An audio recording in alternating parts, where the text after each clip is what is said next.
So, silly SEO mistake number one, arguably the biggest one, arguably the most costly one, and arguably the most common one, unfortunately, is redesigning your site in such a way that you're not taking your existing SEO traction into effect and thereby getting Google slapped.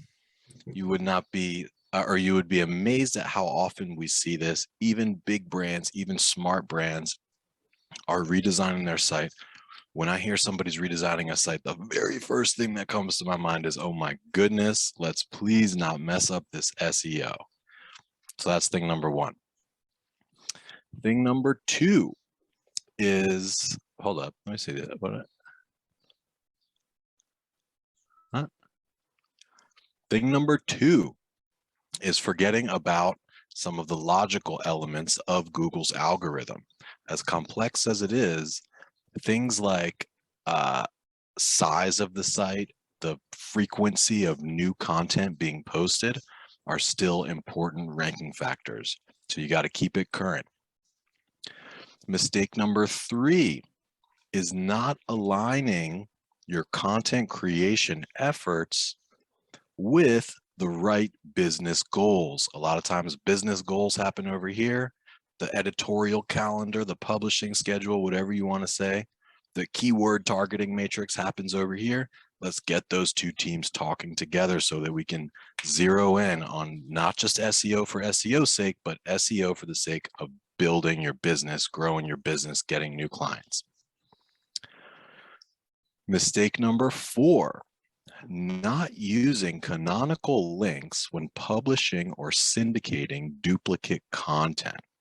This is a great way to take all the SEO rewards from your hard work creating great content and give them to the other site that is hosting or posting your content. Mistake number five is under optimizing your content for what Big G wants, Big G being Google.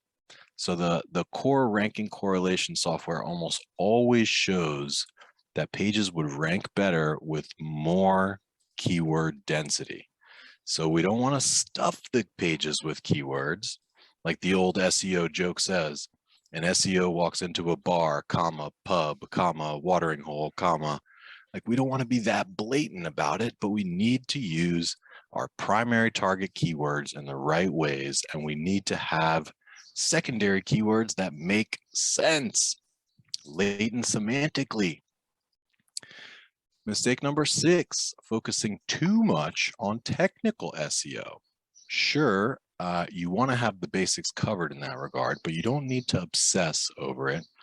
Many people focus a little too much on the technical side of SEO, where the fact is that the numbers don't matter all that, or I'm sorry, but the fact is numbers don't matter that much if the user experience isn't there. Like if people are bouncing, if the content's just not good, if the first contentful pane and the page loading speeds are irrelevant, basically, if you're not drawing the user in with compelling content that works or some kind of compelling message. So take half of the effort that you focus on technical SEO and basically make that message better so that people want to read that page. Mistake number seven is having a messy site over time, not keeping your site content clean, up to date, and organized. People put a lot of times too much stock in creating net new content where there's a lot of gains to be had in a lot of cases by maintaining, improving, updating existing content. Mistake number eight is not doing any link building. Right? I mean, I get it. It's not 2002 anymore, right? Like we're not going to do spammy link building. But if you're a company, if you're a brand, you're probably already doing link-worthy things. You're probably already sponsoring events or working with vendors or doing all these things. Just a little bit of extra effort. Just ask for that link and put a little bit of thought into it, and your SEO will go. Mistake number 9 is overthinking your blog posts. It's a little bit contrary because we do want to put out good content, but perfect. Do you want to be perfect or do you want to see success? Let's avoid the perfection syndrome. And mistake number 10, especially for local, if your business has anything to do with local and you're not optimizing for local SEO the way that you should be, even if you're not a purely local company, there are some local SEO plays that you should check out. Namely, make sure that your NAP is consistent. What the heck is a NAP? Is name, address, phone number. Your name, address, phone number should be shown the same in all of the different places that you're listed, even in the B2B world, G2. It does matter, even if it's like, 123 Elm Street, where the street is spelled out, versus 123 Elm Street, where it's just ST dot. It does matter. Consistent NAP makes you trustworthy to Google. You heard it here first. And that's about it. That's the 10 biggest SEO mistakes that we see even smart, large brands sometimes committing. So, hope you like that. Kept this one much shorter than normal because I know that you guys probably have questions and ideas. We want this to be useful for you, so I could keep rattling on, but instead of just going through more and more, let's give you guys some free consulting. What do you need? Somebody throw a problem at me and I'll help you fix it.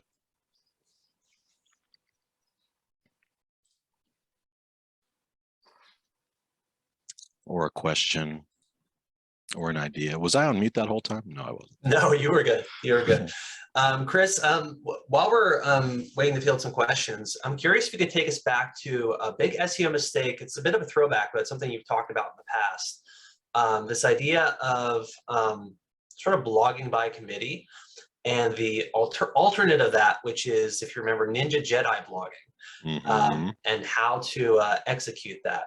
So I don't know if that rings a bell, but if it does, can you take us through that big mistake that companies are making with their content right now, and how they can use this alternate approach to be more Ninja Jedi with it?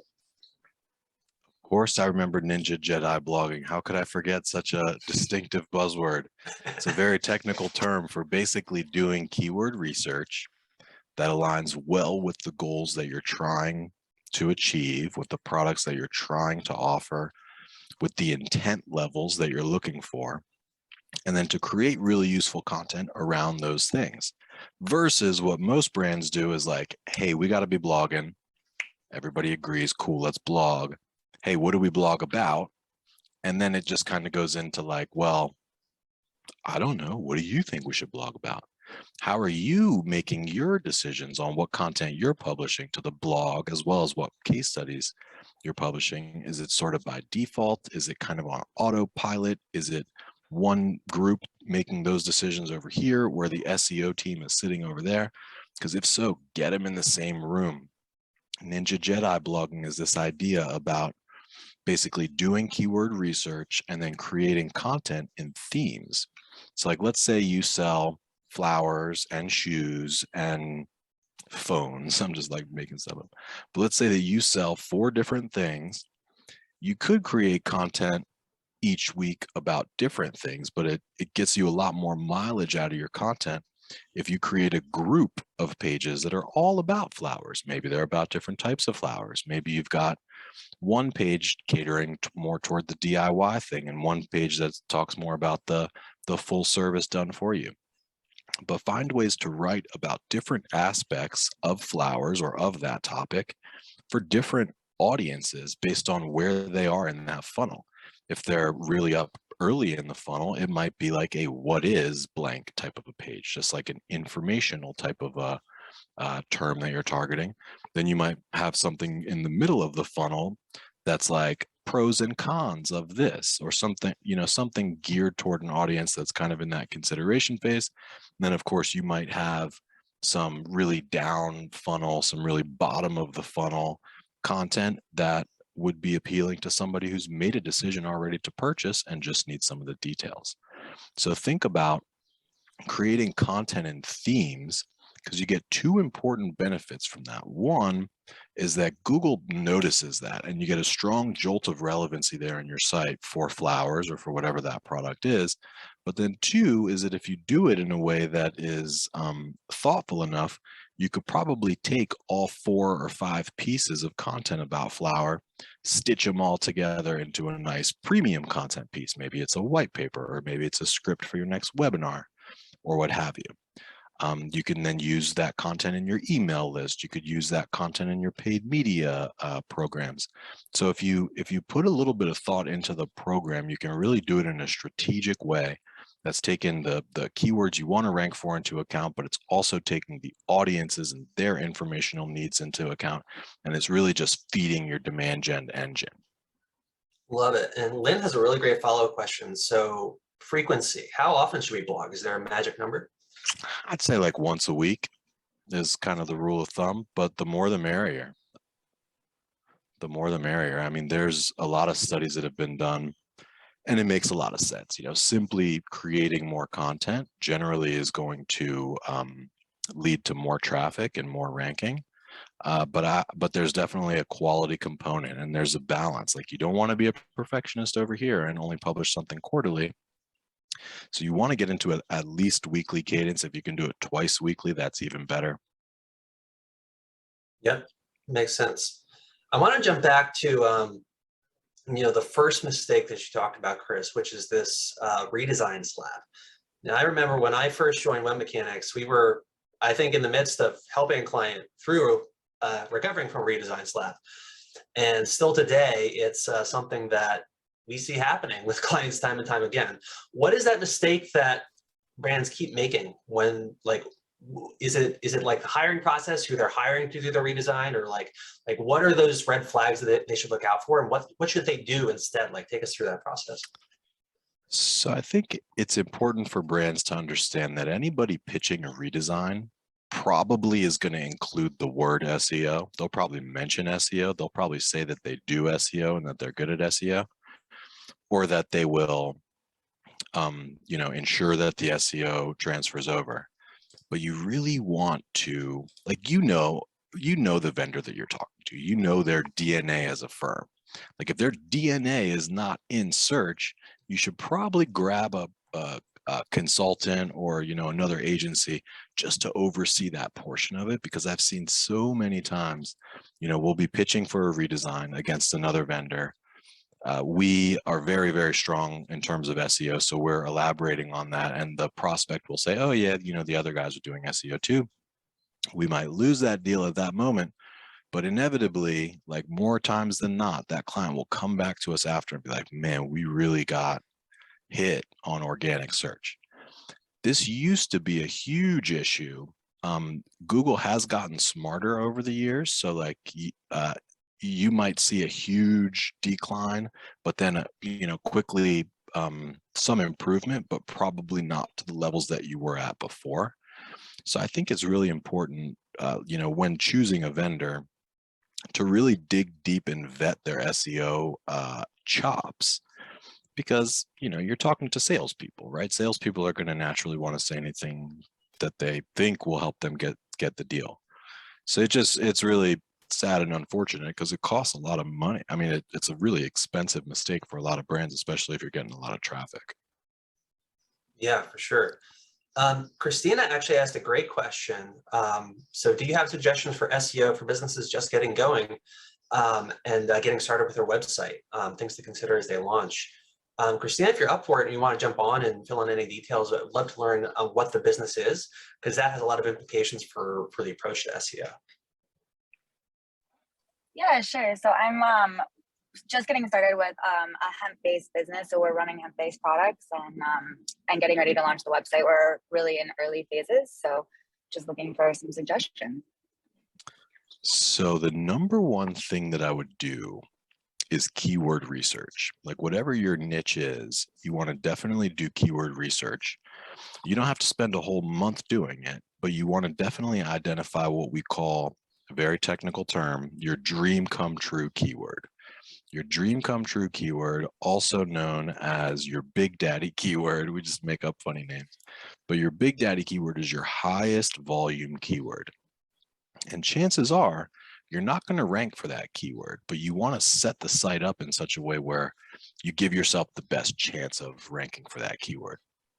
Do you mind, Christina, telling us like what what the niche is, or what you think the highest volume keyword might be? I suppose it would be cannabis infused products of some sort. So it's a little different because these are brand new. These are brand new products that have never been invented, so they're just hitting the market. So I don't know if there's really a keyword that'll necessarily describe it versus like the industry ones like cannabis and hemp and things like that. Yep. So that's perfect.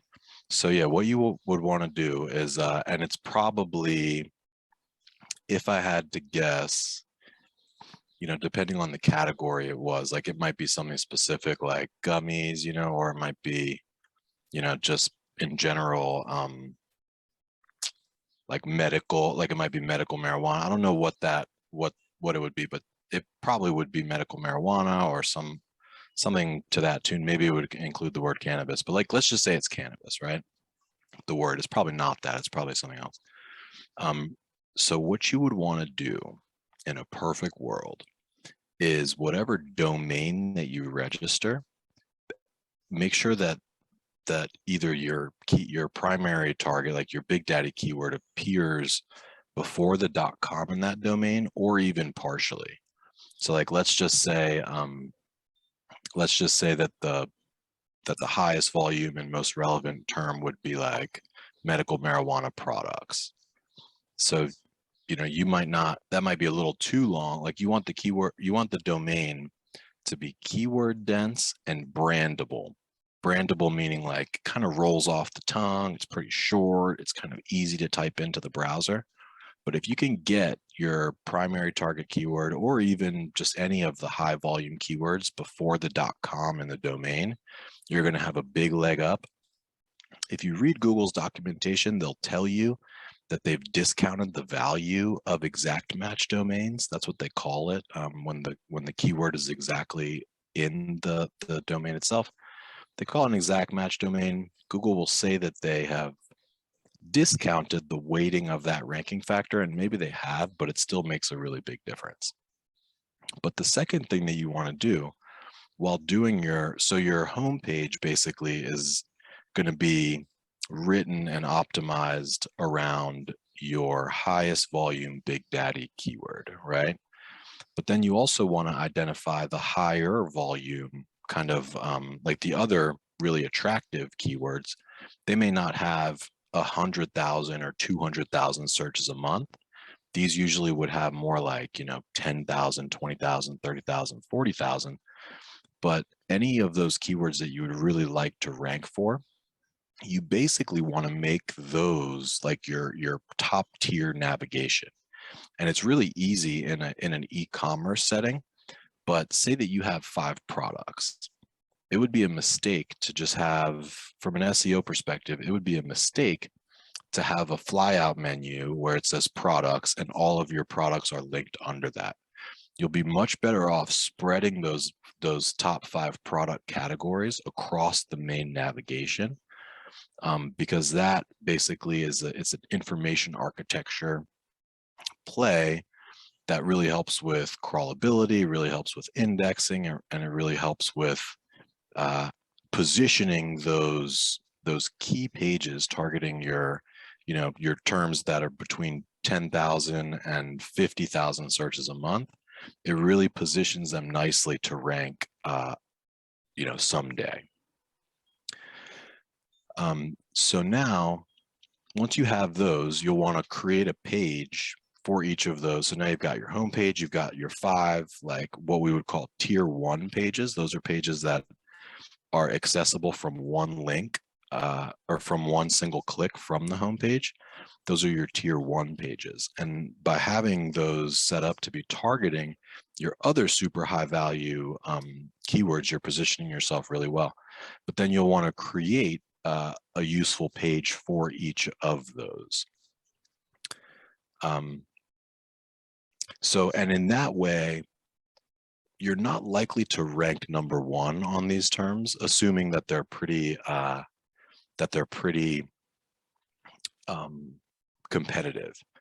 But whatever the new category is that is being launched, you mentioned, like whatever you think it's going to be called, or whenever you know what the market is starting to call it, like once it does hit the market, you want to be really quick to create a page for that. Like you want to be one of the first pages that exists for that. And I love like category creation type stories where there's a likelihood that that term will catch on, because if you have a really useful page built in advance of that, you're almost sure to get a large click share on that term and those particular terms.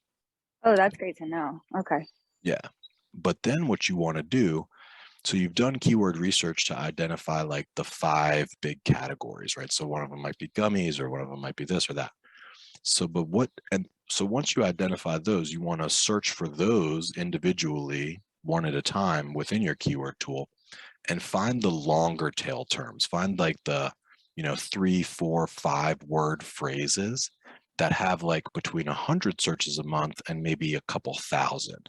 Those longer tail terms are where you're going to get your traffic early on. So you want to make those pages pretty good, but those longer tail terms are specific enough and probably low enough in terms of the competition. By competition, I just mean basically other pages that exist already that are really well optimized for that phrase. So those ones naturally will have a little bit lower competition, and you will rank on some of those, supporting pages. That's probably where your earliest trickles of traffic will come from. And ideally, you would want to arrange those pages on the site so that, all of the gummy related pages are linked via a text link from the tier 2 or from the tier 1 page down to the tier 2 pages. And you don't want to have too many links on the tier 1 pages other than the ones that point to the tier 2s. So like basically as you create a new tier 2 page, just go to the tier 1 pages and place a text link to that page, and submit it to Google Search Console basically to help it get indexed a little faster. It could also be really useful to start building some links, especially if you build some links to, like, of course, a link to the homepage or one of the tier 1 pages is always useful. But even if you're building links to the tier 2 pages, it will flow that link equity back up to the parent page because of that relationship you created, because it's essentially being linked just from that parent page. Is that useful? Looks like we lost. Sorry, I was taking some notes. Looks like we lost some of our crowd. Everybody was like, man, this is too detailed. That's great. I love it. Thank you. Those are great. My pleasure. Yeah, good luck in your new business. If you ever want to shoot some ideas around, I'm happy to anytime. Great, thank you. Yeah, Chris, quick question on link building. So say like we're in Christina's shoes and we've done our keyword research, we've built out some long tail content, we're getting that flow going. What are some practical things we can do to start building some links? Well, there's some links that you can kind of sort of just file for and get. Like there are some directories, I'm sure, that are in existence. What I would do is probably do some Google searches and find a competitive site that is, not the huge 800-pound gorilla in the industry, because they'll just have like millions of links pointing back to their site, but find one that's relatively small but ranking well, and run it through SEMrush or even SpyFu or Ahrefs or whatever your backlink analysis tool of choice is, and just see what links they have. And some of those links you'll see are just links that they've earned, like somebody's linking to some content that's cool. Some of them might be clearly like PR. They might have hired a PR firm to get them write-ups and things. But you really want to do that on like 2 or 3 competitors that are not huge, but not tiny, kind of similar to you, and really pay attention to the links that they have in common. So if, all 3 competitors, 1, 2, and 3, each have 100 links, and like 10 or 20 of them, more than one of the competitors has a link from, that's probably where I would start. But each and every one of those links that the competitors has gives you a good idea.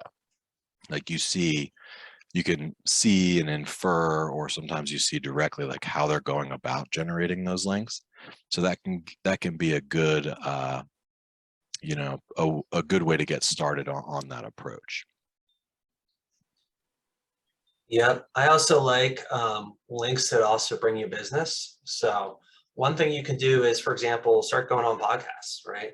Not only will you get linked from the podcast guest website, but assuming those podcasts are relevant and that they have your target audience, you can start to generate relevant traffic, buyer traffic back to your website. You know, one other tactic that is really interesting. So if you're looking to generate some buzz and do some digital PR, is create something that journalists would cite as a source, right? So one way to do this is to create a survey, right? So you survey, in your case, Christina, it might be like, here's what how 1,000 cannabis users take their cannabis. And you survey like, do you use gummies? Do you smoke it, right? Just as an example, right? And then that source, if there's a gap in the market and journalists can't find that source, you become that source for them, right? So all of a sudden, you know, you're getting links from Huffington Post, Business Insider, all these different websites because you're the go-to because they can't find that source anywhere else on the web, right? You can also do like curated surveys. So there are sites like statista.com where you can look up specific statistics. So you could compile your own curated sort of article on, hey, here are the stats on XYZ, and you become that easy source for that journalist to link to. So you organically kind of generate this buzz and become a go-to for journalists, which gets you these really high authority links, which can build up your rankability factor very quickly. That's great. Thank you. Yep. That's a great idea. Yeah. Well, anything else SEO related you guys want to talk about? Anything else we could help out with? Not from my side. I really appreciate all the information you guys provided. That's really helpful. Thank you. Absolutely. Well, we appreciate you coming. Yeah, and we will be back on next week with another fresh topic. Not next week, because Chris is going to be speaking at DigiMarCon Mid-Atlantic in Philadelphia. Cool. Yeah. All right. So if you happen to be in the Philadelphia area next Tuesday, May 3rd, Chris is going to be speaking at 2:15 p.m. on how we train robots. So all about how we use data-driven automation on Google and Facebook ads to scale our clients to the next level. So definitely, if you're in the area, check that out. Otherwise, I'm sure we're going to be featuring some highlights from that, which you'll be able to catch up probably on our website or on our socials here soon. So, but yeah, we'll be out next week, and then the following week we'll be back with a new topic on the same bat channel. Love it. All right, guys. Very much appreciate you. We'll see you soon. Have a great day and a great week or two. Thanks, y'all. All right. Take care. Bye-bye.